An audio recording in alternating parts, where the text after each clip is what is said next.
বিএনপিকে প্রেসারে রেখে এই যে আসিফ, সার্জিস, নাহিদ, হাসনাত আব্দুল্লাহ যারা আছে তারা যাতে এই সরকারের যে সরকারটি আসবে তাদের অংশ হতে পারে সেটি নিশ্চিত করার একটা চেষ্টা করা হচ্ছে। এতে কোনো সন্দেহ নেই এবং এটি মেটিকুলাস প্ল্যানের অংশ। শামীম আহমেদ, আপনার কাছে কি মনে হয় যে বিএনপি যে এই যে একযোগে তারা সবাই বিএনপির প্রতি এখন সমর্থন জানাচ্ছেন, এটা কিসের ইঙ্গিত দিচ্ছে? ধন্যবাদ সুলতানা রহমান আপা আমাকে আমন্ত্রণ জানার জন্য এবং সুমি খানকে। আপনারা দুজন অনেক বিষয়ে কথা বলে ফেলেছেন। আমি চেষ্টা করব যাতে একই কথা বারবার না বলতে হয় এবং অন্য ভিন্ন একই প্রসঙ্গে ভিন্ন দিক থেকে একটু দৃষ্টি রাখতে চাই। বাংলাদেশের মানুষ অত্যন্ত হতাশাগ্রস্ত। ডেইলি স্টার প্রথম আলোতে যেদিন আগুন দেওয়া হলো সেদিন আমরা অনেকের সাথে কথা হয়েছে দেশে। সাধারণ মানুষ, সুশীল, বুদ্ধিজীবী, সাংবাদিক, সাথে সাথে তৃণমূলের নেতাকর্মী তাদের সাথে আমার কথা হয়েছে এবং আমি দেখলাম যে এমনকি 5ই আগস্টে মানুষ যতটা হতাশ ছিল সেদিন আমি তার চাইতে অনেক মানুষকে হতাশ হতে দেখেছি। কিছুটা আশার কথা দিয়ে আমি একটু শুরু করতে চাই। আমি একটু বলতে চাই যে প্রথম আলো ডেইলি স্টারে যারা হামলা করতে গিয়েছে তাদের সর্বোচ্চ সংখ্যা কতজন ছিল? 500 জন। আমি বাড়িয়ে বললাম 1000 জন। এবং আমরা জানি যে প্রথমে ট্রাকে করে 100 মানুষ গিয়েছে যাদেরকে প্ল্যান করে পাঠানো হয়েছে আগুন দেওয়ার জন্য। এবং আমি কালকেই একটা ঘরোয়া আড্ডায় বলছিলাম যে বাংলাদেশে যখন সিটি কর্পোরেশন ওয়াসার পাইপ কাটে তখন 200 মানুষ আশপাশে দাঁড়িয়ে যায়। তো আমাদের দেশের অর্থনৈতিক অবস্থা এখন এমন পর্যায়ে চলে গেছে, নীতি এবং শিক্ষার অবস্থা এমন পর্যায়ে চলে গিয়েছে, যখন আপনি একটা ধ্বংসাত্মক কাজ শুরু করবেন আরো অনেক মানুষ সেখানে যুক্ত হয়ে যায়। বাংলাদেশের জনসংখ্যা 18 কোটি। ডেইলি স্টার প্রথম আলোতে আগুন দিয়েছে 1000। হাদির জানাজায় আমি ধরে নিলাম যে লক্ষাধিক মানুষ গিয়েছে। আমি ধরে নেই বঙ্গবন্ধুর ধানমন্ডি 32 যখন আক্রমণ হয়েছে সেখানে 5000 মানুষ গিয়েছে। 17,50,00,000 মানুষ যায়নি। সো কি হচ্ছে দেশে যে মাত্র 1000 বা 2000 বা 5000 বা 10,000 মানুষকে মোকাবেলা করার জন্য স্বাধীনতার পক্ষের বাকি মানুষরা নামছে না? এটা একটু মনে রাখা দরকার। আমি স্পষ্টভাবে মনে করি পার্থক্যটা হচ্ছে পুলিশ এবং সেনাবাহিনীর অস্ত্র। মুক্তিযুদ্ধের পক্ষ এবং মুক্তিযুদ্ধের বিপক্ষের মধ্যে যে শক্তিটা দাঁড়িয়ে আছে, আপনি যদি আজকে পুলিশ এবং সেনাবাহিনীকে নিষ্ক্রিয় করে দেন এবং আপনি তাদেরকে বলেন যে তোমরা কোনো পক্ষাবলম্বন করবে না, তাহলে আমি নিশ্চিত যে আমাদের তৃণমূলের কর্মীরা দাঁড়িয়ে যে স্বাধীনতার বিপক্ষে শক্তি তাদেরকে আর নিষ্ক্রিয় করতে তাদের 7 দিনও লাগবে না। এটা আমাদের মনে রাখা দরকার। আমি জাস্ট তৃণমূলের নেতা কর্মীদেরকে উৎসাহিত করার জন্য বলছি। এরকম ঘটনা আমরা আগেও দেখেছি, 2006-এও দেখেছি, 7-এও দেখেছি যে আমাদের সামরিক বাহিনী, আমাদের পুলিশ তারা অস্ত্রের মুখে -2 করে নেতৃত্ব শূন্য করার চেষ্টা করেছে বাংলাদেশকে, কিন্তু একটা পর্যায়ে সেই ঘটনাটা চলমান থাকে না। বাংলাদেশের এখন যে অবস্থা সেটা একটু সময় লাগবে, কিন্তু সেটা এমন অবস্থায় থাকবে না। এখন যেই আগুন লাগানোর ঘটনা ঘটছে, বোমাবাজির ঘটনা ঘটছে, সংখ্যালঘুদেরকে আগুনে পুড়িয়ে মারা হচ্ছে, তার মানে এই না যে বাংলাদেশ পুরোপুরি উগ্র মৌলবাদী জঙ্গিদের হাতে চলে গেছে। এটা দিয়ে আমি শুরু করতে চাই যে অস্ত্র না থাকলে এই ঘটনাটা থাকবে না। আমাদের মনে করার কোনো দরকার নেই যে বাংলাদেশ একদম জঙ্গিদের দখলে চলে গেছে। এটি প্রথম পয়েন্ট। দ্বিতীয় পয়েন্ট যেটা একটু বলি সেটা হচ্ছে আমি খুব অবাকভাবে দেখছি আমাদের যারা সুশীল এবং এখনকার সময়ের যারা বুদ্ধিজীবী তারা নানা জায়গায় বলছে দেশের এই কঠিন অবস্থায় আমাদের এখন সবচেয়ে জরুরি একটা সাধারণ নির্বাচন এবং ফেব্রুয়ারির সাধারণ নির্বাচনে ভোটে যেই আসুক না কেন আমরা তাদেরকে স্বাগত জানাই, সেটা বিএনপি হোক, জামাত ইসলামী হোক। প্রথমে আমাদের দরকার একটি সাংবিধানিক সরকার। আমি খুব বিস্মিত হয়ে দেখি যে দেশে 40% মানুষ আওয়ামী লীগকে সমর্থন করে, যে দেশের 20% মানুষ বুদ্ধিবৃত্তিক এবং উন্নয়ন কাজের উপরে ভিত্তি করে ভোট দেয়, সেই 60% মানুষকে বাদ দিয়ে শুধুমাত্র 40% মানুষ অর্থাৎ 8 কোটিরও কম মানুষ, যাদের মধ্যে ভোটার হয়তো 5 কোটি, তাদেরকে দিয়ে নির্বাচন হবে এবং সেই নির্বাচনে হয় বিএনপি আসবে অথবা জামাতে ইসলামী আসবে এবং তাতে করে দেশ আবার সোনার বাংলা হয়ে যাবে। এই যে প্রপাগান্ডাটা আমি সেটার প্রতিবাদ জানাই। মানে আপনি যে কথাটি বললেন আমি সেদিকেই যাচ্ছি যে কিভাবে আপনি আওয়ামী লীগকে বাদ দিয়ে এবং মুক্তবুদ্ধির চর্চা করে এমন আরো 20% মোট 60% মানুষ বা 60% ভোটারকে বাদ দিয়ে একটা সাধারণ নির্বাচন হলে দেশ সুষ্ঠু হবে, দেশের পরিস্থিতি উন্নতি হবে, সেটি বিশ্বাস করেন। সেটাও মেটিকুলাস ডিজাইনের একটি অংশ আপনি যাদেরকে বাদ দিয়ে বলছেন।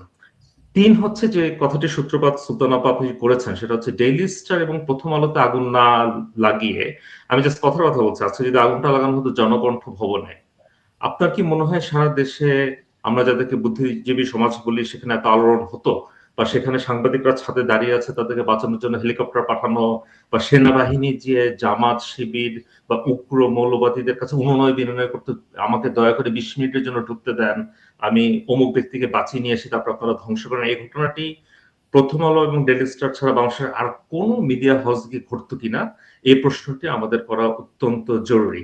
তার মানে হচ্ছে প্রথম আলো এবং ডেইলি স্টারে আক্রমণটা আমরা গত 15 মাস ধরে যে কথাগুলো বলছি, যে আমরা ছোটকাল থেকে বড় হবার সময় শুনে এসেছি যে প্রথমে মারা হবে ইহুদিদের, তারপরে মারা হবে বৌদ্ধদের, তারপরে মারা হবে হিন্দুদের, তারপরে মারা হবে শিয়াদের, তারপরে হচ্ছে নিজের ঘরের মধ্যে মারামারি করা শুরু হবে। তো এখন ডেইলি স্টার প্রথম আলোতে যখন হামলা হলো, তখন কিছু সুশীল বুদ্ধিজীবী গুলশান বনানী বারৈধারা ধানমন্ডির মানুষদের মধ্যে একটা হঠাৎ করে তারা একটা ধাক্কা খেলেন, আরে আমরাও আক্রান্ত হতে পারি, তাহলে আক্রান্ত শুধুমাত্র গরিব দুঃখী এবং আওয়ামী লীগের লোকজন হবে না। তারপরে যখন ছায়ানটে আক্রমণ হলো, তখন আরেকটা গ্রুপ আক্রান্ত হলো, কারণ ছায়ানটে যেমন প্রগতিশীল আমরা জানি, শান্তিপূর্ণ মানুষ যারা সংস্কৃতি চর্চা করে, মুক্ত বুদ্ধি চর্চা করে, বাংলাদেশের স্বাধীনতার আদর্শে বিশ্বাসী, তারা যায়। ঠিক একইভাবে আপনি দেখবেন যে বাংলাদেশে এখন কয়েকটা গ্রুপ হয়ে গেছে যারা একটু ধনী সম্প্রদায়ের, ইংলিশ মিডিয়ামে পড়ে, প্রাইভেট বিশ্ববিদ্যালয়ে পড়ে, তাদের ছেলে মেয়েরাও তো সংস্কৃতি মনা, তারা আওয়ামী লীগকে ফ্যাসিস্ট বলতে পছন্দ করে, আবার ছায়ানটে যে গান শিখতে পছন্দ করে। তারাও একটা ধাক্কা খেলো যে ছায়ানটে আগুন লেগে গেল, এখন তাদের চিন্তা হচ্ছে এরপরে কি আমেরিকান সেন্টার, এরপর কি ইন্দিরা গান্ধী কালচারাল সেন্টার। এই যে একটার পর একটা যাচ্ছে, যেটা আমরা আগে অনুমান করেছিলাম যে শুধুমাত্র আওয়ামী লীগ বা তাদের তথাকথিত ফ্যাসিস্টে আক্রমণ থাকবে না, সেটি দিক নির্দেশনা করে তাহলে তাদের শত্রুটাকে। আপনি যে প্রসঙ্গে এলেন আমি সেই প্রসঙ্গে যাচ্ছি। অর্থাৎ নির্বাচনে এখন যেহেতু আমরা খুব জোরে সোরে শুনতে পাচ্ছি তারেক রহমান দেশে ফিরছেন এবং বিএনপি ক্ষমতায় যেতে পারে, যেটা আমাদের বলা হচ্ছে, আপনি যেটা বলেন আমরা খুবই বিস্মিত হয়ে দেখলাম যে, আমিও ডেইলি স্টার প্রথম আলোকে রেসপেক্ট করি, আমি নুরুল কবিরকেও রেসপেক্ট করি তাদের কথাবার্তার, তিনি যে ধরনের কথা বলেন সেজন্য, কিন্তু প্রকাশ্যে যে একটি রাজনৈতিক দল ক্ষমতায় আসছে, এটি যে তারা গতকাল বলে দিলেন মাহফুজ আনাম এবং মতিউর রহমান, এরপরে তাদের আর নিরপেক্ষতার ভাবধারা সম্ভব হবে কিনা সেই প্রশ্নটি থেকে যায়। তার মানে তারা বিএনপিকে, এখন তারা ডেসপায়ার্ড হয়ে গেছেন, তাদের ঘরের উপরে আগুন পড়াতে তারা মনে করছেন সম্ভবত তাদের বিএনপিকে না আসতে দেওয়ার একটা চেষ্টা সরকারের পক্ষ থেকে এবং তাদের সাথে যারা আছে তাদের একটা চেষ্টা এখানে আছে। এবং এটি যে মেটিকুলাস ডিজাইনের অংশ, সেটিতে তো বিস্মিত হওয়ার কিছু নেই। আমি কালকে, আমাকে একজন প্রশ্ন করলেন, আমি আপনাকে একটু বলি যে আমরা সবসময় দেখেছি যে প্রতিটা রাজনৈতিক দল বা প্রতিটা সরকারের একজন নায়ক থাকে না। আপনি যদি এরশাদ আন্দোলনের সময়ের কথা চিন্তা করেন, নূর হোসেন শহীদ হলেন, সেটা একটা বড় ঘটনা সেই সময় ছিল। আমাকে তখন বলা হলো যে এইবার সেরকম কেন হচ্ছে না। আমি বললাম যে আপনাদের কি মনে আছে ডক্টর মোহাম্মদ ইউনূস ক্লিন্টন ফাউন্ডেশনের পুরস্কার নিতে যে বললেন যে এই ছেলে মেয়েগুলো এত স্মার্ট, তারা কোনো একক নেতৃত্ব রাখে নাই যাতে ওরা ধরতে না পারে। আপনি এখন গত 15 মাসের ধারাবাহিকতা দেখেন, প্রথম নায়ক আমরা দেখলাম আসিফ, যিনি ক্রীড়া প্রতিমন্ত্রী ছিলেন। তিনি সব জায়গায় কথাবার্তা বলছেন, সবাইকে মারধর করবেন, সাকিব আল হাসানকে দেশে ঢুকতে দিবেন না, এবং সেটার পক্ষে কোনো যুক্তি থাকা দরকার নাই যেহেতু সে আওয়ামী লীগের এমপি ছিল।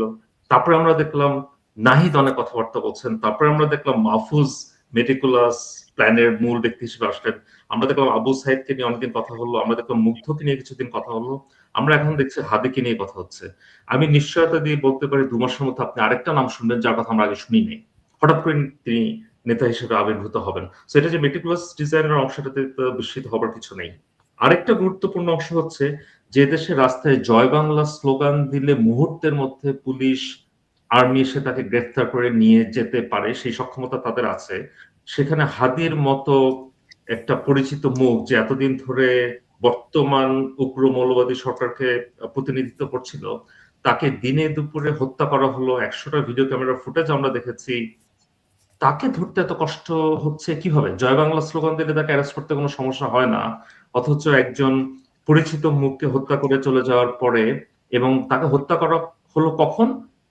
যখন তারেক জিয়া এবং বিএনপির বাংলাদেশের ক্ষমতায় বা রাজনীতিতে অংশগ্রহণ করার ঘটনাটি পরিষ্কার হয়ে যাচ্ছে। অর্থাৎ যদি বিএনপি নির্বাচনে, বর্তমান যে নির্বাচনটা তারা করতে যাচ্ছে, সেখানে যদি তারা যেতে, তাহলে ডক্টর মোহাম্মদ ইউনূসের যে শক্তি আছে, আমি অপশক্তি বলবো, আমি দুঃখিত, আসিফ স্যার, সার্জিস নাহিদ, হাসনাত আব্দুল্লাহ বা হাদি যারা ছিলেন, সেই গ্রুপটির কি হবে? বাংলাদেশের মানুষ তাদেরকে চিনে গেছে, তারা যদি ক্ষমতার অংশ না হয়, তাহলে কিন্তু তাদের জন্য বাংলাদেশে থাকা কঠিন হয়ে যাবে। এটা খুবই স্বাভাবিক বিষয়। এখন আপনি যেটা বললেন আমি সেটা মনে করি, এক হচ্ছে এই সহিংসতাগুলো করে বাংলাদেশের নির্বাচনটিকে বানচাল করার একটি চেষ্টা করা হচ্ছে। দ্বিতীয়ত যদি নির্বাচন বানচাল করার চেষ্টা নাও করা হয়, তারা ইসলামী উগ্রবাদী যে শক্তিগুলো আছে তাদেরকে ক্ষমতায় আনার চেষ্টা করছে। এবং সেটি যদি না হয় তাহলে তৃতীয় অংশ হচ্ছে বিএনপিকে প্রেসারে রেখে এই যে আসিফ, সার্জিস, নাহিদ, হাসনাত আব্দুল্লাহ যারা আছে তারা যাতে এই সরকারের যে সরকারটি আসবে তাদের অংশ হতে পারে সেটি নিশ্চিত করার একটা চেষ্টা করা হচ্ছে। এতে কোনো সন্দেহ নেই এবং এটাই মেটিকুলাস প্ল্যানের অংশ। এটাতেও কোনো সন্দেহ নেই এবং যেসব মেটিকুলাস প্ল্যানের অংশ আরো আছে সামনে সেটি আস্তে আস্তে উন্মোচিত হবে, যেটি এখন আমরা জানি না। সুমি খান, এই যে প্রকাশ্য এরকম করে আমরা মানে গণমাধ্যম মেটিকুলাস ডিজাইনের অংশ হয়ে যাচ্ছে, এর আগেও 5ই আগস্টের আগেও এই মেটিকুলাস ডিজাইন ছিল, দীর্ঘদিন ধরে ছিল, এবং যারা আজকে তীব্র প্রতিবাদ করছে তারাই সেই মেটিকুলাস প্রথম অংশে ছিল। এখন দ্বিতীয় অংশ তাদেরকে আমরা দেখতে পাচ্ছি। তো কিন্তু তারাও কি ভীত সন্ত্রস্ত হয়ে পড়েছে যে যে ফ্রাঙ্কেনস্টাইন তারা তৈরি করেছেন সেটি তাদেরকে গিলে খাবে? ধন্যবাদ সুলতানা, একেবারে আপনি যথার্থ বললেন। কারণ কালসাপকে আপনি পুষবেন, সে কালসাপ আপনাকে ছোবল দেবে না, সে তো হয় না। বেহুলা লক্ষিন্দরের সেই শয্যাতেও কালসাপ কিন্তু দংশন করেছিল। তো সুতরাং তারা শেখ হাসিনাকে বিশ্বাস করতে পারেননি যে শেখ হাসিনা তাদেরকে নম্রতার সাথে, হ্যাঁ উনি অনেক সময় রুড ভয়েসে কথা বলেছেন, কিন্তু সেগুলো বলারও তো কারণ ছিল। তাকে তো তার পুরো পরিবারকে এক রাতে হত্যা করা হলো, তার বাবা যিনি দেশ দিয়েছেন এবং এই দেশের প্রতিষ্ঠাতা যিনি আমাদের জাতির জনক বঙ্গবন্ধু শেখ মুজিবুর রহমান। এবং এই যে ধারাবাহিকতাতে সুলতানা আপনি যেটা বললেন, তারা ভীত কেন বলুন তো? কারণ হচ্ছে তাদের দ্বারা এই 3 জনের নাম যদি বলেন আর তার সঙ্গে সঙ্গে যাদের নাম আপনি বলেছেন, আল জাজিরাতে গিয়ে বিকৃত ইতিহাস প্রচার করা এবং গিয়ে গাজাতে গিয়ে বাংলাদেশের পতাকা নিয়ে নাটক করা, এগুলো সাজে না। এগুলো এই ধরনের শহীদুলদের মতো তারা যারা বড় বড় বাণী দেন, তাদের যে সিন্ডিকেটের যে হঠকারিতা, বাংলাদেশের ওপর থেকে নিচে সবগুলো মানুষের কাছে প্রকাশ হয়ে গেছে।